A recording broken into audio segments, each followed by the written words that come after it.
Joining us right now, a guy who has been on the roller coaster with a lot of us, and I got to think he's sleeping a lot better at night these days, just like many of us Kings fans. The chairman of your Sacramento Kings, Vivek Ranadivé. Vivek, it's Dave. Hello. Hey Dave, how are you doing?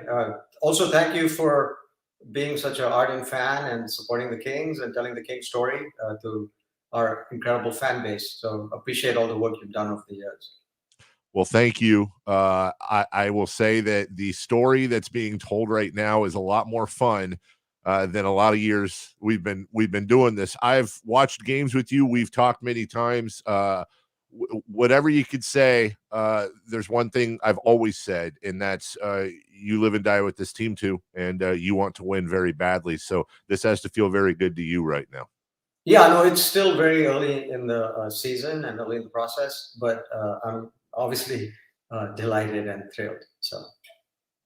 I honestly, it's been 16 years since we've made the playoffs. You know that, I know that, all the national media knows that. And you said it right. We're only 15 games into the season, and we've seen things fall off before, but you're courtside for every game. You'd be the first to say probably this seems a little bit different. Yeah, I think that what we have, and I've actually, I used to not travel with the team, and this year I went on a road trip, and I went on my own plane, so I didn't actually go on the team plane, but I got to hang out with the team, and I got to kind of go to shoot around and see, and there's just a special chemistry there. Obviously, we have an incredible coach, but what I see is something special right now. And Monty McNair, it seems, has really been an instrument towards this as well. He and Wes and that entire team, and not just putting talent on the floor through the draft and free agency, but also putting the right set of people together. Yeah, no, I think so. I think that if you look at hiring Mike, I think that was fantastic. Getting Keegan, getting Malik, getting Kevin. And really being focused, laser focused on I need to get shooting, and I think he's delivered on that. So I'm very happy with what Monty and Wes have done. We're here with Kings owner Vivek Ranadivé, and you see that's the media savvy you have, because you said right there, you said laser focused, which is a perfect segue into why we're talking this. The beam team, the laser. This is awesome. It's picked up everywhere, and we were talking on the show yesterday. Like so many of these things, I don't want to say it's completely organic. There had to be planning, obviously, but you never know what's going to get picked up and what's not. And people are absolutely obsessed with this thing right now. No, I know it's incredible, right? And on one level, it's amazing and surprising, but on another level, it's not. We have the world's best fans, and they embrace victory, and they embrace winning, and they embrace the Kings in a way that no other city does.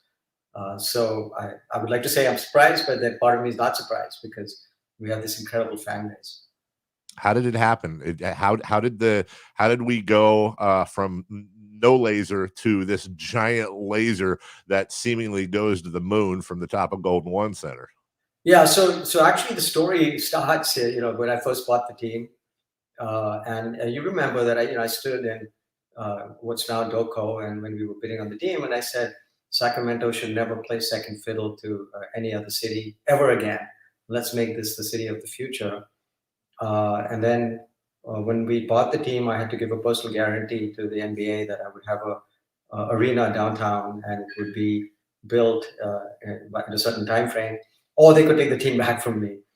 So when we did that, I said, look, we're not just going to build any arena. We're going to build like the best arena that's ever been built. And so one of the first things I did was I had the whole design team go to see David Kelly. So when my friend Steve wanted ideas, he would go to David Kelly, who has a company called IDEO. And I thought, you know what, if Steve Jobs can get ideas from David Kelly, then certainly the Kings can get ideas from David Kelly. So David said to the team, he said, look, guys, you have to know what your purple lights are. And I said, what do you mean? And he said, well, if you ever go on Virgin Air, you get on the plane, and the first thing you notice is the purple lights. And you sit back in your nice seat and you say, this is amazing. This is different. It's going to be a fantastic experience. It's cool. and you know you're in for something different.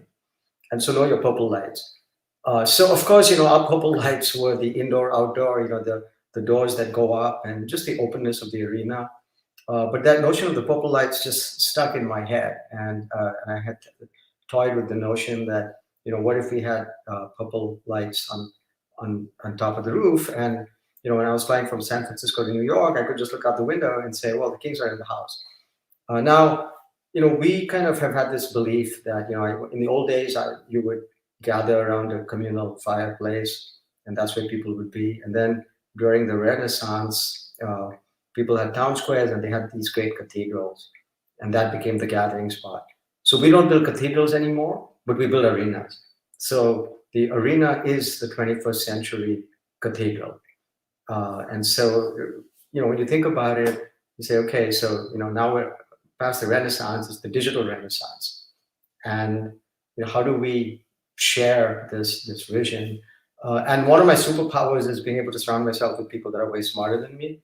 And I was very fortunate that I inherited folks like Martina and JR when we bought the team.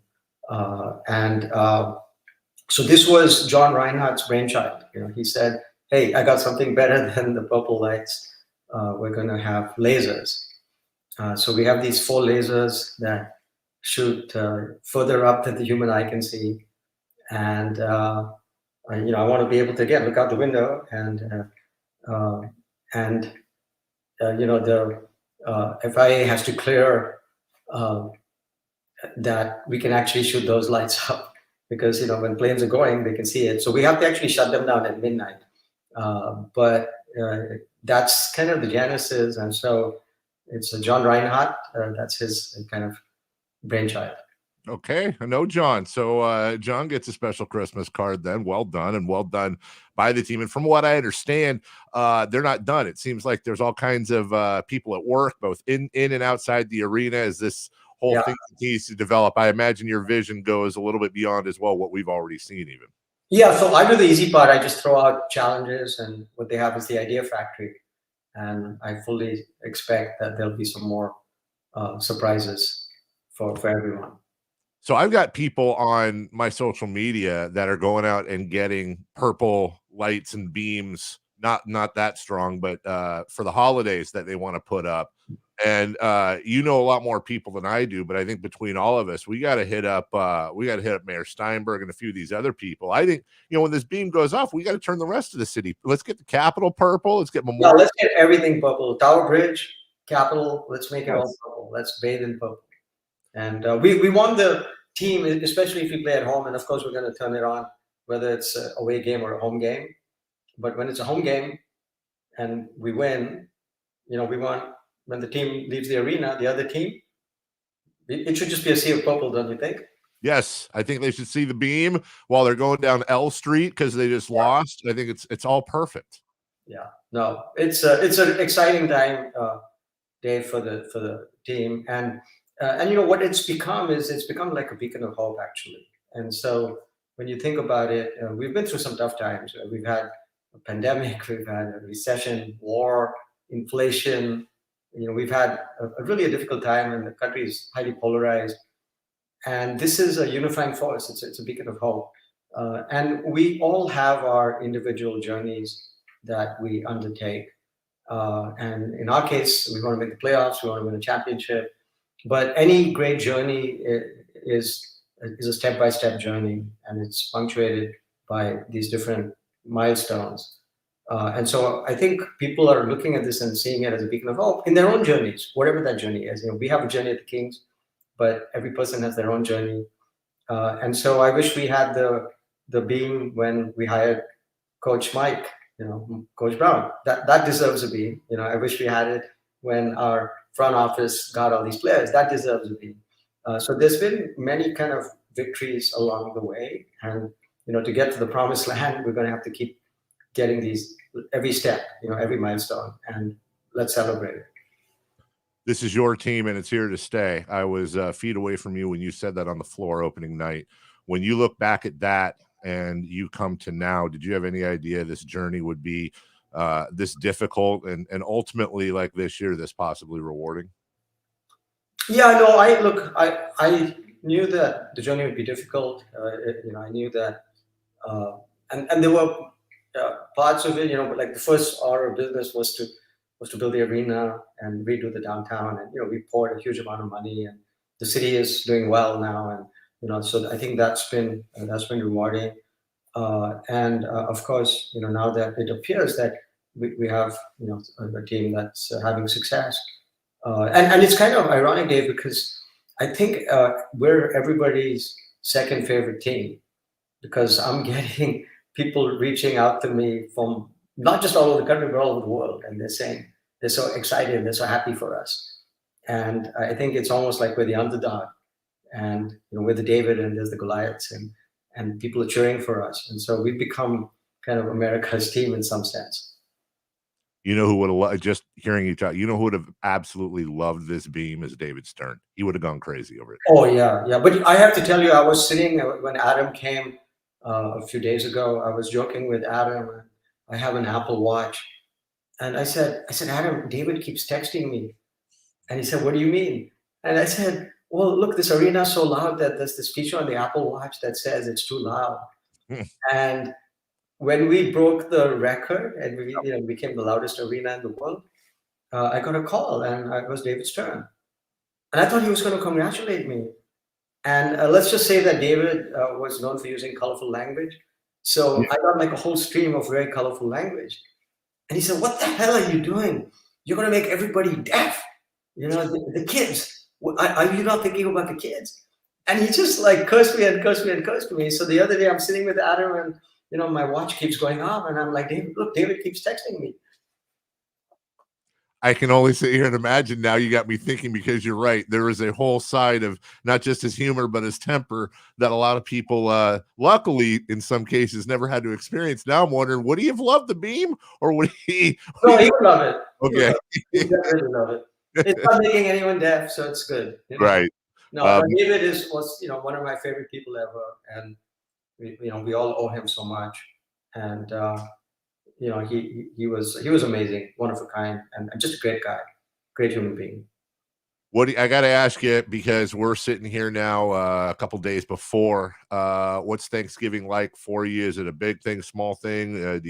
What do you do? We're going over foods and everything today. Got to ask you. Yeah, so I always spend Thanksgiving with my sister, and she has a big Thanksgiving. But this year, she's agreed to go with me to Cabo. So it's going to be Thanksgiving by the beach this year. So as far as food goes, are you Yeah, I eat it all. I eat it all, but I'm not as big a fan of turkey as everyone else. Like I don't get the whole like turkey in a sandwich is great, Dave, but the rest of it is a bit of a scam because you have to put all kinds of stuff on it to be able to eat it. You put gravy and stuffing. It's kind of a bland meat. So I know I'm going to get a lot of hate for saying this, but I eat the turkey. But then there's always like a ham and salmon for me as well. So okay, you think you're going to get a lot of stuff for it. Here's the thing. There's people out there we call turkey truthers. I'm on your side, and I think a lot of other people are on your side too. Here's why. Turkey's fine on Thanksgiving, but who eats turkey? And like you said, sandwich is one thing, but who goes out and bakes a turkey any other time of the year? It's because turkey's kind of trash. Let's be honest. Yeah, it is. It is. I think it's bland. You have to put gravy on it to have any kind of taste. But don't again. I get enough hate, Dave. I'm gonna get more hate now. I'm teaming up with you. It's okay. Okay. No, you know what? I actually get a lot of love, and I know that it's a privilege and it's a huge honor to be able to have a team, and the fans are amazing, and the city is amazing. So, I'm super grateful for the opportunity. I'm grateful and humbled every day that I have this opportunity. Well, I want to end with that because I read an article. You did an article a couple weeks ago here locally, and I remember you saying something, and I'm going to mess it up, but it was something like, "I own the team. I'm a big boy." It was about criticism, and you have gotten a lot of criticism. I've criticized you. There's been a ton of criticism there, and everyone's human. I'm not saying you did or didn't deserve it. I'm saying you got a lot of criticism, including from people like me. Did it take you a while to be able to, I'd take it. I would take it personally. I'm just saying I would. Did it take you a while to get there? Do you still? How does it go with that? Yeah, no, I think that, basically the fact that we get all this criticism, to me, that represents passion. And I love it. I mean, you're passionate. That means that you care. And as a team owner, what's the number one thing I want? I want people to care. And so, yeah, we need to be better. And look, we inherited a difficult situation. We had some bad luck, and then we made mistakes. So really, we have to learn and get better and learn from those mistakes. And so, to me, it just shows that people care. It shows passion. It shows you care. And look, I care. So I think it's part of what there's so much good that comes from it, and we've done a lot of good with it. We've had a real impact, and so you always take kind of some solace from the good that you've done, and then everything else. That's if you want to be one of the few owners in the world, then you got to wear your big boy pants and deal with that.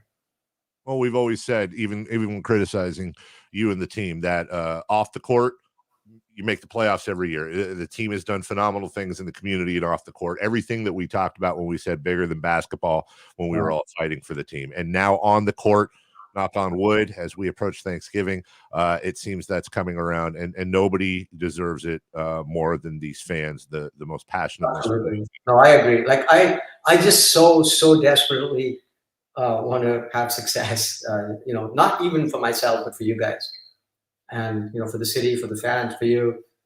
So I think we have a great group in the front office and the coaching staff that I think we have the right team in place to hopefully get there.